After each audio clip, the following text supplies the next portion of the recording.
प्रश्न 16 का दूसरा।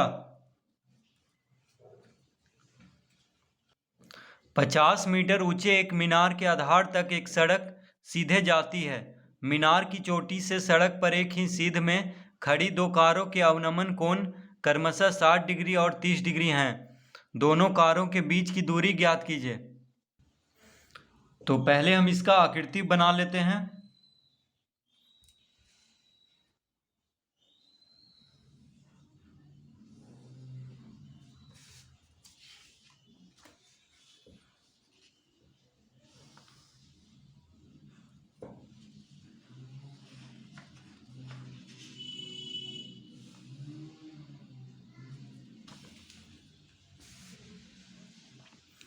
तो प्रश्न में कह रहा है कि 50 मीटर ऊंचे एक मीनार के आधार तक एक सड़क सीधे जाती है। तो 50 मीटर मान लेते हैं। ए बी क्या है? 50 मीटर ऊंचा एक मीनार है। इसका ऊंचाई हमें दिया हुआ है 50 मीटर। तो ए बी जो है 50 मीटर ऊंचा एक मीनार है। हम मान लेते हैं कि ए बी एक मीनार है जो कि 50 मीटर ऊंचा है। अब कह रहा है मीनार के आधार तक एक सड़क सीध में जाती है। देखिए ये सड़क है, ये मीनार हुआ, मीनार का पाद हुआ यहाँ पे, ठीक है, जो भूमि पर है। तो एक सीध में सड़क जा रही है इस तरह से। मीनार के चोटी से सड़क पर एक ही सीध में खड़ी दो कारों का अवनमन कोण क्रमशः 60 डिग्री और 30 डिग्री है। यह है 60 डिग्री और ये कोण बन रहा है 30 डिग्री। तो दो कार कहाँ पे खड़ी है? तो एक कार है यहाँ पे सी के पास है और एक कार यहाँ पे है डी के पास, ठीक है। तो दोनों कार से मीनार के शीर्ष का अवनमन कोण कितना बन रहा है? ये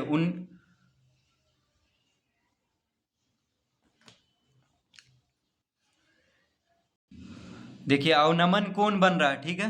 तो अवनमन कोण यानी मीनार के चोटी से दोनों कारों का अवनमन कोण बन रहा है 60 डिग्री और 30 डिग्री। तो देखिए मान लेते हैं यहाँ पे ए एम है, ठीक है। ये हो गया क्षैतिज रेखा। अवनमन कोण बन रहा है यानी ऊपर से नीचे की ओर देखने पे जो कोण बनता है उसको क्या कहते हैं? अवनमन कोण। और नीचे से ऊपर की ओर देखने पे जो कोण बनता है उसको उन्नयन कोण कहते हैं, ठीक है। तो अवनमन कोण बन रहा है यानी ये कोण है 60 डिग्री। ये कोण कितना है? 60 डिग्री। और ये जो कोण है ये है 30 डिग्री, ठीक है। तो देखिए एम जो हो गया क्षैतिज रेखा और बी डी जो नीचे का रेखा है वो समानांतर होगा, ठीक है। तो जब दोनों रेखा समानांतर है, देखिए एम और बी डी समानांतर है और ए सी जो है एक तिर्यक रेखा, इसको प्रतिच्छेद कर रहा है दोनों समानांतर रेखा को।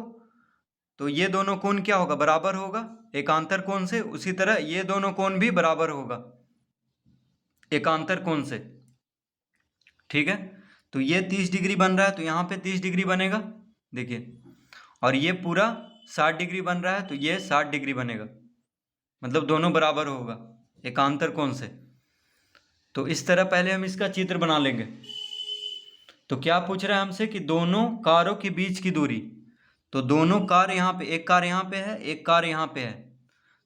तो मान लेते हैं बीच की दूरी है x मीटर। क्या मान लेते हैं? दोनों कारों के बीच की दूरी यानी सी डी है x मीटर। तो ये हमें निकालना है सी डी। और मान लेते हैं यहां से ये पूरा को हम 22 मीटर मान लेते हैं। क्या मान लेते हैं? 22 मीटर। देखिए बी से डी तक यानी मीनार से जो दूसरा कार है डी पे वहां तक की दूरी है 22 मीटर, ये हम मान लेते हैं। तो ये पूरा 22 मीटर मान लिए हैं, ये x मीटर मान लिए हैं। तो ये कितना हो जाएगा? 22 minus x, 22 minus x metre हो जाएगा, ठीक है। तो इस तरह से पहले हम इसको लिख लेंगे। तो ऊपर से देखने में जितना कोण बनेगा, ठीक है, अवनमन कोण, उतना ही नीचे से देखने में भी कोण बनेगा। तो इसीलिए देखिए दोनों कोण बराबर हो जाएगा। तो यहाँ से ये 30 डिग्री है, तो यहाँ से इस कार को देखने पे 30 डिग्री का अवनमन कोण बन रहा है। तो इस कार से इस मीनार की चोटी को देखने पे कितना बनेगा, 30 डिग्री का उन्नयन कोण, ठीक है। तो इसीलिए दोनों कोण बराबर हो जाता है। तो ये कोण और ये कोण भी बराबर हो जाएगा उसी तरह। तो अब हम लिखेंगे, अब यहाँ पे क्या लगेगा, तो इस कोण के लिए ए बी क्या हो गया, लंब हो गया। देखिए इस कोण के लिए ए बी जो है, ए बी क्या हो जाएगा, लंब, और बी सी हो जाएगा आधार। तो लंब बटा आधार tan थीटा लगा देंगे यहाँ पे।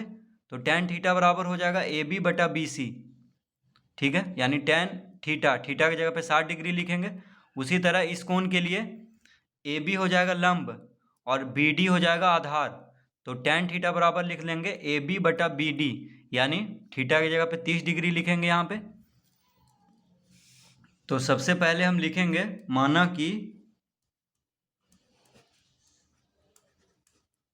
कि क्या पूछ रहा है हमसे, दोनों कारों के बीच की दूरी। तो माना कि दोनों कारों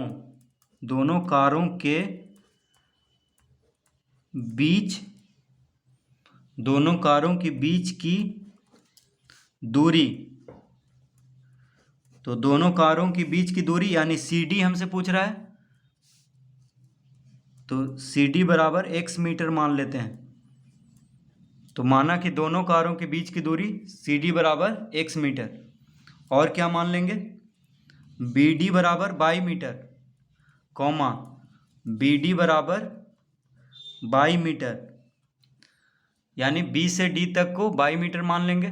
तो बी सी कितना हो जाएगा, और बी सी बराबर हो जाएगा 22 माइनस x मीटर। तो दोनों कारों के बीच की दूरी को x मीटर मान लेंगे, बी डी को 22 मीटर मान लेंगे, और बी सी हो जाएगा 22 माइनस x मीटर। तो लिखेंगे, तो tan 60 डिग्री बराबर क्या हो जाएगा, तो कोण 60 डिग्री के लिए ए बी है लंब और बी सी है आधार। तो tan 60 डिग्री बराबर लंब बटा आधार, यानी ए बी बटा बी सी लिख देंगे।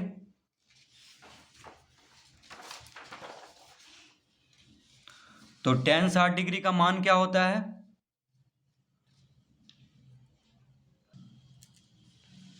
tan 60 डिग्री का मान होता है √3। तो लिखेंगे √3 बराबर ए बी कितना दिया हुआ है, 50 मीटर। देखिए ए बी दिया हुआ है 50 मीटर, जो कि मीनार की ऊंचाई है। और बी सी को हम क्या माने हैं, 22 माइनस एक्स। तो बी सी की जगह पे लिख लेंगे 22 माइनस एक्स।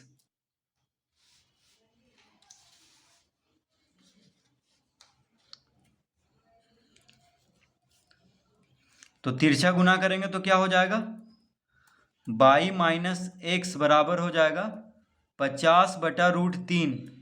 देखिए 22 माइनस एक्स के साथ √3 गुना होगा, ठीक है, तिरछा गुना करेंगे तो √3 को दायां तरफ भेज देंगे तो भागा में हो जाएगा, यानी 50 बटा √3 हो जाएगा। 22 माइनस एक्स बराबर, अतः 22 बराबर कितना हो जाएगा, 22 बराबर हो जाएगा 50 √3 प्लस एक्स। माइनस एक्स इधर आएगा, माइनस एक्स को बायां से दाएं तरफ लाएंगे तो प्लस में हो जाएगा। तो इसको हम पहला लिख लेंगे, y बराबर कितना आ गया, 50 बटा √3 प्लस एक्स। इसको हम पहला लिख लेंगे।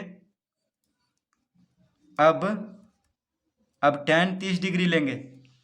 तो tan 30 डिग्री बराबर लंब बटा आधार। तो यहाँ पे लंब कौन है, ए बी, और आधार है बी डी। कौन है, बी डी। तो कोण 30 डिग्री के लिए ए बी लंब है और बी डी आधार है, ठीक है। तो tan 30 डिग्री बराबर ए बी बटा बी डी लिख देंगे, यानी लंब बटा आधार तो tan 30 डिग्री का मान होता है 1/√3। tan 30 डिग्री का मान क्या होता है? 1/√3। तो लिख देंगे 1/√3 बराबर ए बी दिया हुआ है हमें 50 मीटर, बी डी को कितना माने हैं? 22। तो बी डी के जगह पे क्या लिख लेंगे? 22। और ए बी 50 मीटर दिया हुआ है और बी डी को 22 मीटर माने हैं, अतः 22 बराबर कितना हो जाएगा? तो 22 बराबर हो जाएगा, देखिए 22 गुना 1 22 और 50 गुना √3 यानी 50√3। तो इसको हम दूसरा समीकरण मान लेंगे। तो पहला समीकरण आया था 22 बराबर 50√3 + x, ठीक है। और दूसरा समीकरण क्या आ गया? 22 बराबर 50√3। तो दोनों 22 के बराबर है, तो दोनों समीकरण को आपस में बराबर कर देंगे क्योंकि दोनों 22 के बराबर है। तो हम लिख लेंगे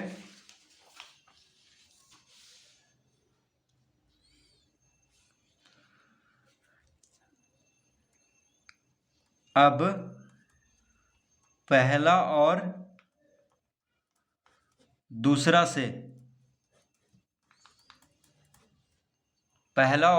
समीकरण से क्या हो जाएगा?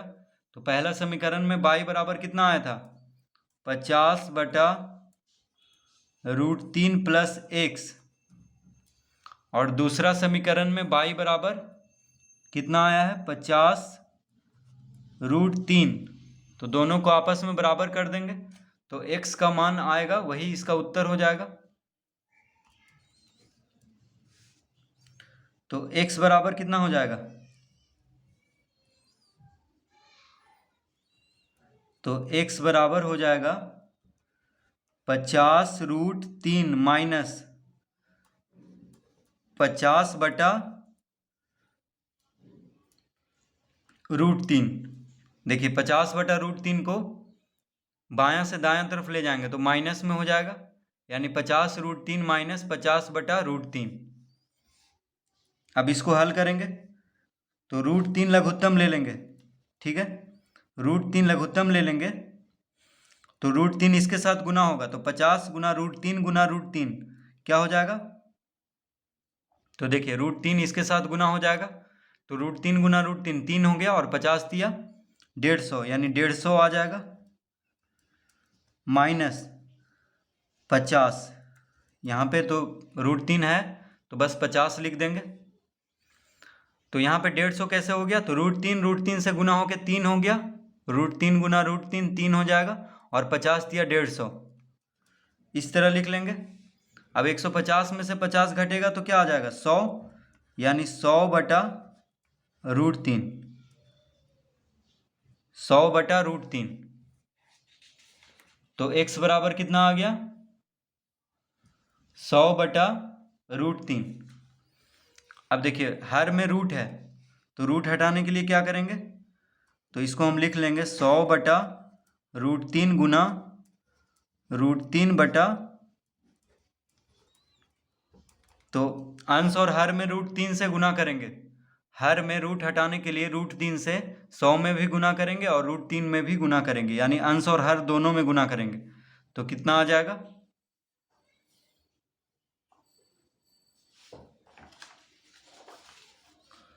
तो 100 गुना √3 हो गया 100√3 गुना √3 हो गया 3, यानी 100√3/3 हो गया।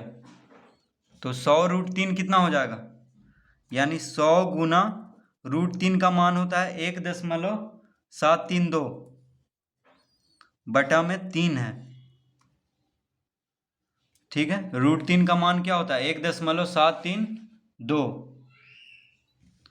तो गुना करेंगे तो कितना हो जाएगा?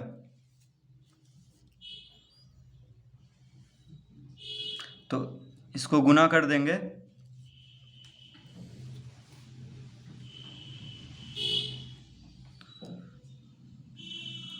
तो ये आ जाएगा 1,732,200। देखिए 100 से गुना होके तो 2 शून्य इस पे लगा देंगे, 1,732 पे 2, यहाँ पे 2 शून्य है तो 2 शून्य लग गया। अब दशमलव के बाद 3 अंक है, दशमलव के बाद 3 अंक है तो यहाँ पे दशमलव दे देंगे क्योंकि दशमलव के बाद 3 अंक होना चाहिए, बटा में 3 है। अब 3 से भाग देंगे तो कितना आ जाएगा, देखिए 3 पचे 15, 2 इधर गया तो 23 हो गया, तो 3 सते 21, ठीक है। दशमलव देंगे, 20 है यहाँ पे, तो 2 इधर आया तो 22 हो गया, फिर 3 सते 21, अब 1 इधर गया तो 10 हो गया, तो 3 तिहाई 9, तो 1 इधर आया तो 10 हो गया, तो 3 तिहाई 9 लगाएंगे, फिर 1 इधर आया तो 10 हो गया, 3 तिहाई 9, यानी 57.733 हो गया x बराबर, ठीक है। तो x हम क्या माने थे, तो x हम माने थे दोनों कारों के बीच की दूरी, तो लिखेंगे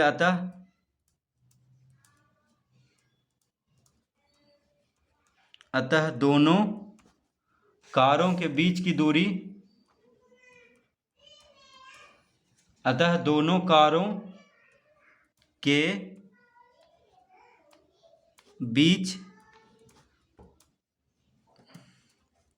की दूरी बराबर हो गया 57.7 मीटर। तो x मीटर हम माने थे दोनों कारों के बीच की दूरी, तो x बराबर कितना आ गया है 57.733, तो इसको हम बस लिख देंगे 57.7 मीटर, यानी दशमलव के बाद एक ही स्थान तक अंक लिखेंगे, क्योंकि यही उत्तर, इस उत्तर में यही दे रहा है, यानी लगभग में बस यही 7 लिखेंगे, ठीक है। तो लगभग में इसका उत्तर दे रहा है, यानी 57.7 मीटर, तो लगभग में ही आएगा, क्योंकि √3 का मान पूरा पूरी तो है नहीं, तो इसका उत्तर हो गया 57.7 मीटर।